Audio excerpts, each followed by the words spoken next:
जय मसिया तथा नमस्ते साथीहरू। हालै मेरो एउटा भिडियोको कमेन्ट बक्समा एकजना व्यक्तिले निकै तल्लो स्तरको भाषा प्रयोग गरेर एउटा कमेन्ट छोड्नु भएको छ। उहाँको कमेन्ट ठ्याक्कै यस्तै छ, यहाँ राखिदिएको छु, हेर्नु होला।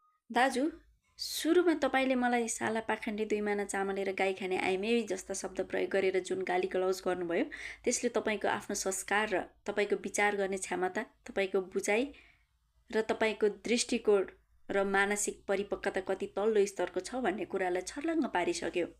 अब जाउँ तपाईको प्रश्नमा। तपाईले भन्नुभयो परमेश्वर, ईश्वर, प्रभु र भजन जस्ता शब्दहरू वैदिक सनातनी हुन् र हामीले सापटी लिएका हौं भनेर। दाजु, अलिकति चेतना बढाउनुहोस्। भाषा र शब्दहरू कसैको पेवा वा ठेक्का हुँदैनन्। म नेपाली नागरिक हुँ र मेरो मातृभाषा नेपाली हो। नेपाली भाषामा सर्वोच्च सृष्टिकर्तालाई पुकार्न प्रयोग गरिने यी शब्दहरूमा आफ्नो भगवानको प्रार्थना गर्ने मेरो नैसर्गिक अधिकार हो। के तपाईको धर्मले भगवानको नाममा पनि सिन्डिकेट लगाउन र अरूलाई निषेध गर्न सिकाउँछ? पीडा र आँसुको जिम्मेवार को हो? मुखले मात्र माता भन्दैमा र अरूलाई गाली गर्ने हतियार बनाउँदैमा कोही धर्मी हुँदैन। आफ्नो घर अगाडिको गाई भोकै मर्दा चासो नदिने अनि मेरो भिडियोमा आएर, सामाजिक सञ्जालमा आएर गाई खाने भन्दै अरूलाई सराप्ने यो पाखण्डपन बन्द गर्नुहोस्। अनि अर्को कुरा, तपाईले मलाई र मेरो समुदायलाई गाई खाने भन्दै जुन बारम्बार होच्याउन खोज्नुभयो, हामी ख्रिस्टियन हुँदैमा र अनि नन ख्रिस्टियन हुँदैमा कसैले गाई खानी नखानी हुँदैन। तर म तपाईलाई एउटा प्रश्न सोध्न चाहन्छु। संसारमा खानेले जे पनि खान्छन्, त्यो उनीहरूको व्यक्तिगत कुरा हो। तर तपाईहरू त गाईलाई माता मान्नुहुन्छ नि, होइन?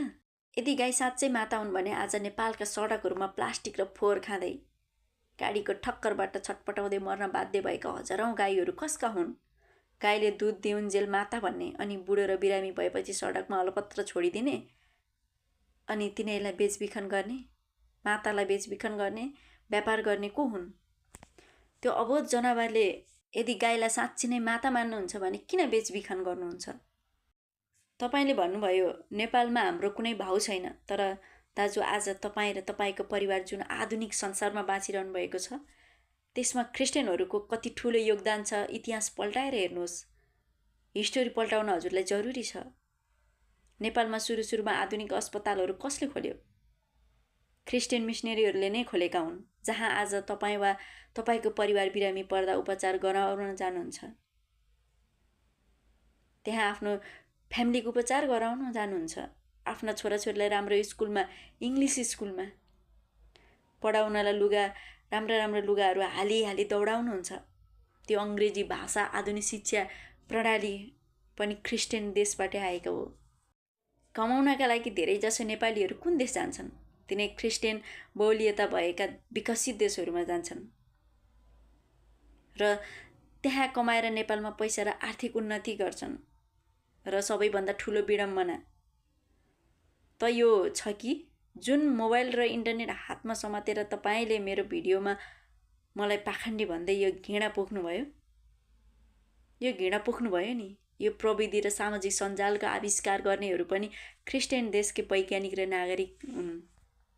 तिनैले बनाएको मोबाइल चलाउने, तिनकै अस्पतालमा उपचार गर्ने, तिनकै भाषा र शिक्षा पढ्ने, तिनकै देशमा कमाउन जाने अनि फेरि सामाजिक सञ्जालमा अनुहार लुकाएर तिनकै धर्म र शब्दलाई चाहिँ सत्तो सराप गर्ने वास्तवमा पाखण्डी को हो? यो सोच तपाईँ आफै विचार गर्नुहोस्।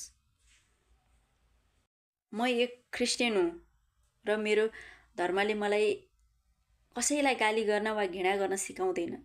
मेरो धर्मले मलाई प्रेम, क्षमा र हरेक मानिसको आदर गर्न सिकाउँछ। मेरो प्रार्थना छ परमेश्वरले तपाईलाई सद्बुद्धि दिउन् र तपाईको मनको यो अन्धकार र घृणा हटाइदिउन्। तपाईहरूलाई के लाग्छ साथीहरू? आफ्नो पहिचान लुकाएर सामाजिक सञ्जालमा यसरी धर्मको नाममा घृणा फैलाउनु र गाईलाई माता भनेर सडकमै अलपत्र छोड्ने यो प्रविधि कतिको जायज हो? आफ्नो विचार कमेन्ट गर्नुहोला। धन्यवाद। जय मसिह।